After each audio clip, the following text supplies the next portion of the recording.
আল্লাহ রাব্বুল আলামিন ইসলাম নাজিল করেছেন, কোরআন সুন্নাহ ভালো লাগে না, মানব রচিত ধর্ম ভালো লাগে, মানব রচিত বিধান ভালো লাগে। আল্লাহ রাব্বুল আলামিন হালাল খাবার দিয়েছেন, ভালো লাগছে না, খাবারটাকে ম্যানুফ্যাকচার করে ভেজাল দিয়ে খাওয়াতে হবে। আল্লাহ পাক দিয়েছেন পবিত্র সম্পর্ক, পবিত্র সম্পর্ক ভালো লাগে না, অপবিত্র জেনা ভালো লাগে। আল্লাহ পাক দিয়েছেন পবিত্র বৈবাহিক সম্পর্ক, ভালো লাগে না, পরকীয়া ভালো লাগে, জেনা ভালো লাগে, পতিতাবৃত্তি করতে ভালো লাগে। এটা শুয়োরের স্বভাব। কার স্বভাব?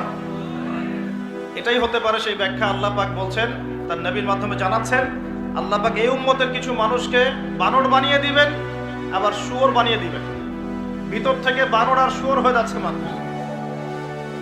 আর এখন এগুলোই শেখানো হয় যে আমাদের পূর্বপুরুষকে নাকি মানব থেকে তৈরি করা হয়েছে। এই আকীদায় যে বিশ্বাস করে সে স্পষ্ট কাফের।